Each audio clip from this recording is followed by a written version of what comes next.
Hello and welcome to PCOR 502 online for winter quarter 2017. We are very happy that you're joining us for this class and want to give you a little bit of a heads up on what to expect. A lot of what you'll see in PCOR 502 will be very similar to what we did last quarter. If you are newly joining us, then I'm happy to go over a more detailed orientation with you. So please just let me know if you would like more information than what you get in this video. So first of all, and probably most importantly, we are starting something new, a new tradition for our online students, which is a welcome back potluck. It will be on Tuesday, January 3rd at noon. And for those of you who live close by and are available at that time, we'll be meeting in Nickel Hall 2019, which is upstairs. If you take a right and then another right after you get to the top of the stairs, that's where we'll be. If you're too far away or can't travel in time to make it for lunch, then we would love to still have you join us via Zoom. And we'll probably be early on just getting food and finding our seats. Particularly, you'll be meeting your new teammates. And so you'll be sitting with your teams and also meeting the instructors and TAs. And so once we get everybody sort of settled down, then we'll have each of the teams contact those who are farther away via a Zoom link. And so stay tuned for that link. That will be sent through Canvas and through your regular Outlook email. And if you know that you're going to be far away and that Zoom or that kind of may not be reliable enough and you'd like for us to call you, please just let me know by sending me an email or through Canvas, and I will be happy to connect you up with your team on that day. If you're not able to be there, no problem. Your team will contact you and let you know the things that they talked about.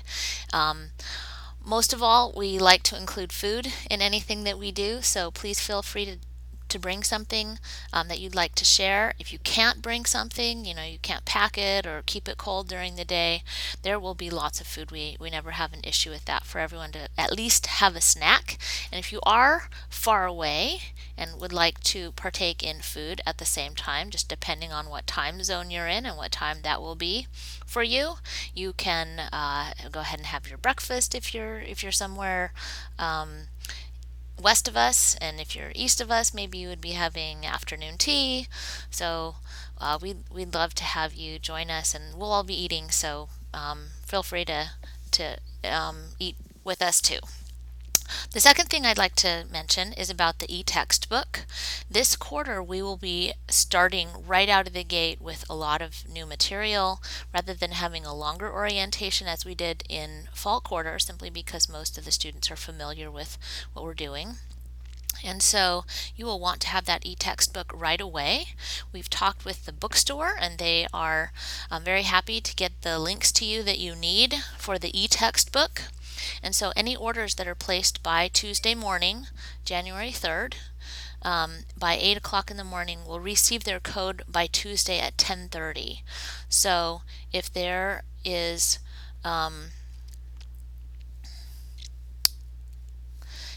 if there is a problem that you don't receive it in that time frame, then contact the bookstore, and it may be that the wrong number was entered in place of your barcode. You maybe entered your student ID number, and so they can't process that if they don't have the barcode for your student ID. Also, if you don't order by 8:30 in the morning on January 3rd, then those orders will still be processed within 2 workday hours. And so if you order later, say at 10 in the morning on January 3rd, you should still get it by noon. And if you haven't gotten it, then that may mean that they don't have the right information in order to process your order. So those are workday hours. As a reminder, if you do order it late on Friday or over the weekend and there's a holiday coming, it may be the next Tuesday before you receive your code.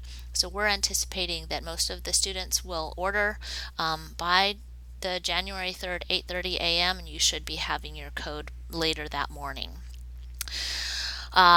In terms of Canvas, there are a lot of things that should look very similar. What I'd like to do is go through and point out some of the things that may be a little bit different and not familiar. So let's go ahead and start with the home page. And on the home page, you'll see a lot of the same things that you saw last quarter. Specifically, we'll have each week we will have a little bit of an introduction, and then also we'll be listing the activities specific to that week and also the preparation for the following week. All of this preparation needs to happen before Sunday night so that you can be ready to do the activities for the following week. You'll notice that they're side by side instead of vertically, and I think that might help in terms of scrolling kind of back and forth between the weeks. So we're hoping that that format is helpful. The second thing that we've added here to the home page is two quick navigation links.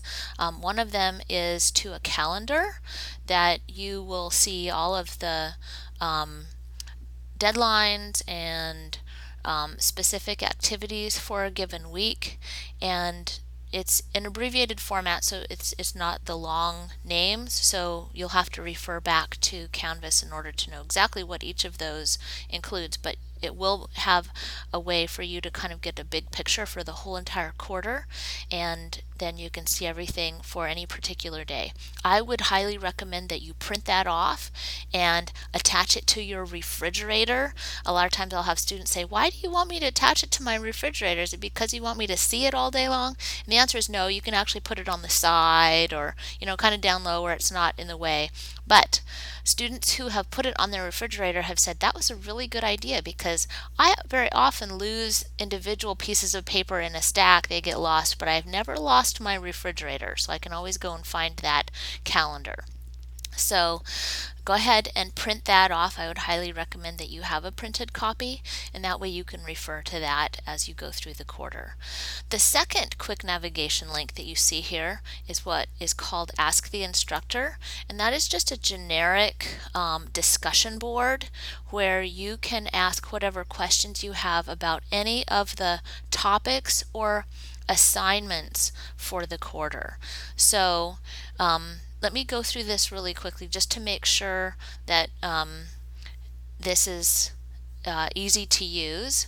So first of all of your questions for all of the different instructors are to be posted here in this one location. I think this will help us get information back to you more quickly.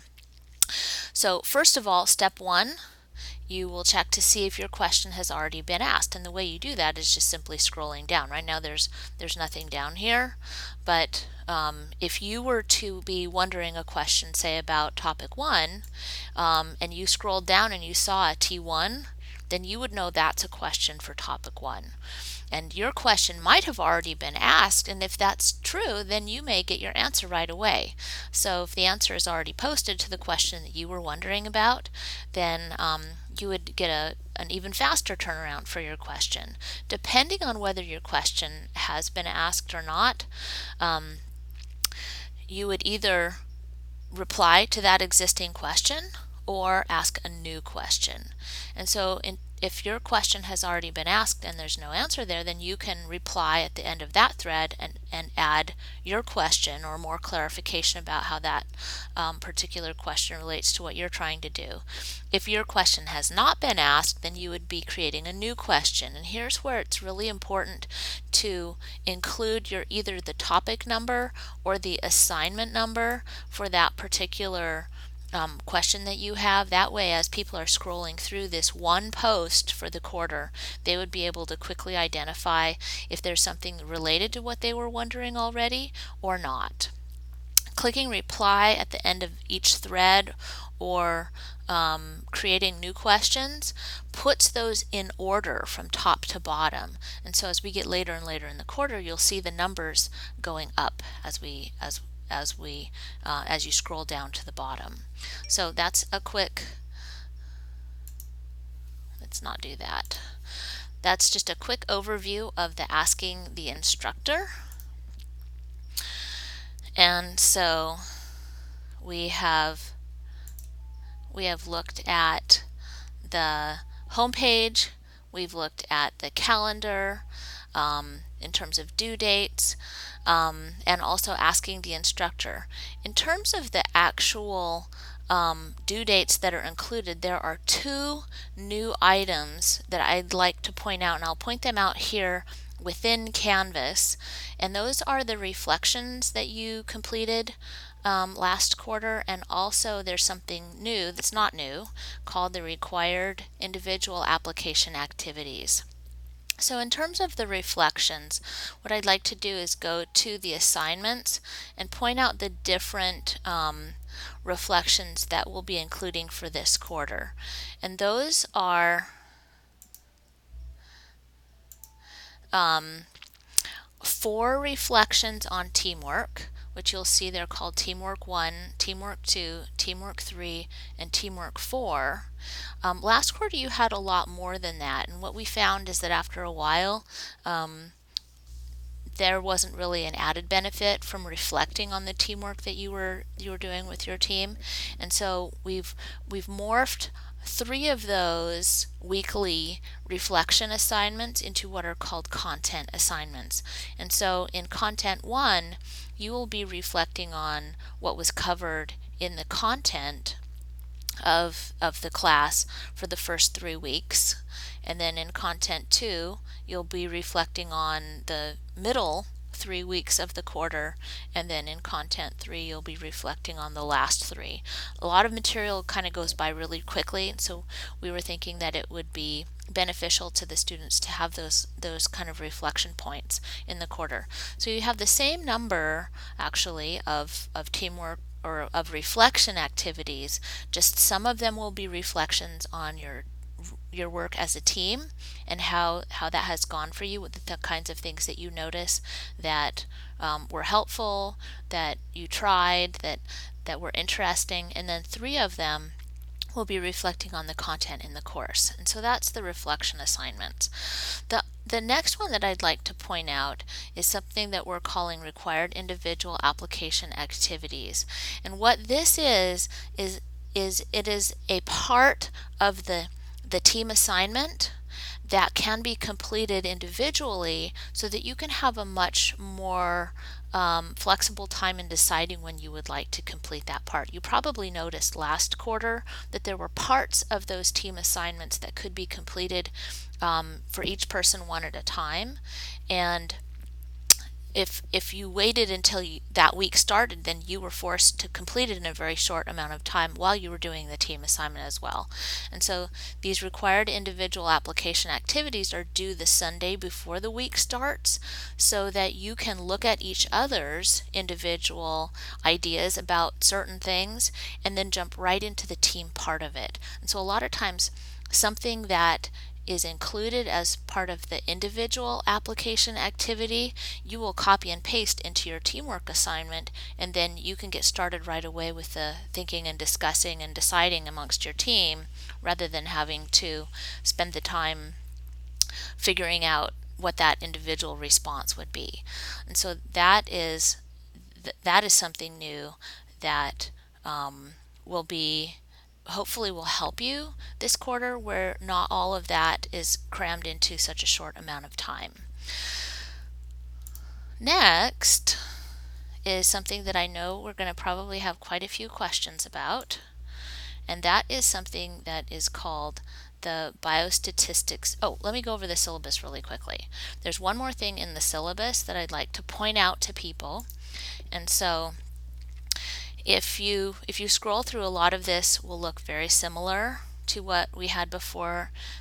There's all the information about the instructors, the teaching assistants, the partnerships that we have, how we're available and responsive to what you're doing, our instructional methods, student expectations. Most of this has stayed very similar.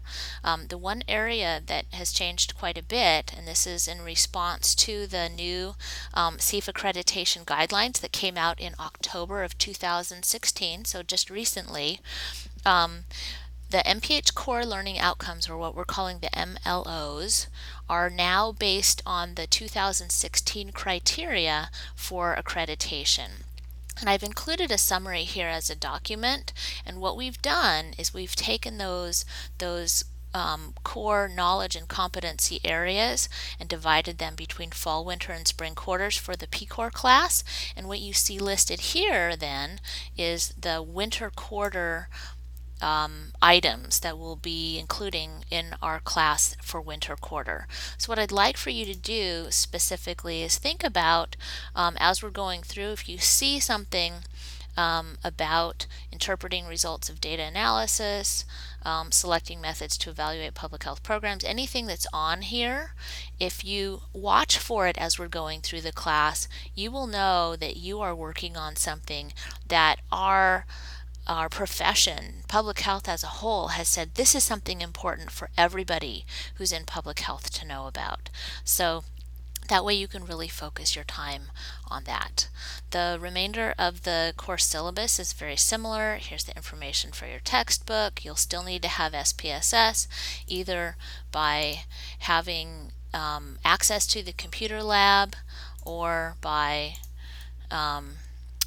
having it on your own computer. If you got it last quarter, it's the same one. There's nothing different about it. You'll also notice that the thematic content includes all of those different things in terms of reflection on teamwork or reflection on content that we've talked about. The week that you do helping behavior, you will not have a reflection activity here in week 5, but there is in week 10. You'll have reflecting on your teamwork and content and helping behavior kind of all lumps together because we've sort of finished with all of the content by then. Finals week, again, there is no final exam that's during finals week.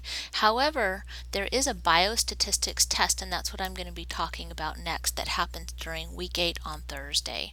So we'll look at that pretty quickly. The grading criteria is pretty much the same. The due dates are very similar to last quarter, except that the items are due in the evening. Several of you commented that it was difficult to have due dates and times that were during the day, and so those have been moved so that they are an evening due date. So you'll see that as an improvement, and then pretty much everything else has stayed the same, and all the assignments then are listed down at the bottom. So going back to our orientation checklist, the next thing that I'd like to point out is about the Biostatistics Test. And this is a trial of something that we have not done in the past, and so this is new to us too. In the future, I anticipate that students will not only have a biostatistics test, but also a test in all 5 of the main core areas. So this is, we're designing this as a trial, and so we hope that this is beneficial both to you and to us as we're learning how to implement something like this. The test will happen on February 23rd, which is a Thursday, and it will be an individual exam. It's pass-fail as a team. And there are multiple ways to pass, as you'll see down below. And so the teams may prepare what's called a summary sheet, and you can use that summary sheet during the test. All of the teammates will have access to the same summary sheet that was created as a team. And the content is cumulative over fall and winter quarters for the biostatistics content. There will be 30 to 40 multiple choice questions, and those will be in the same format that you're familiar with that we have used for the individual and team quizzes. And so they should look very familiar in terms of the way they're written. And they're supposed to not be too long. They're supposed to be not written in a negative form, like which of the following is not. We won't include any questions like that. They are not multiple. They're just straightforward, select the best answer to these multiple choice questions. There will be several options for you to review the material for that, and there are 3 different ways to pass. First of all, if everybody on your team scores an A, which is 93% or better, then your team as a whole passes. The second way is for your team to prepare a summary sheet for use during the exam, and for all the teammates to score a B or better. And so that's probably the way most of the teams will pass. The third way is that the team prepares a summary sheet and all teammates either score a B or better, or they work with the instructor, which is me, to remediate to a B or better. and we'll tailor that to the kinds of things that would be helpful to you for your specific learning. I really enjoy working with the students, so that if this happens, it's not like a punishment either for you or me. It's just for me to understand better how that material is learned and how people understand it. If you want more information about that, you can click here and go to the Biostatistics Test, what's called the summary sheet. Oops, we need to go to a different one.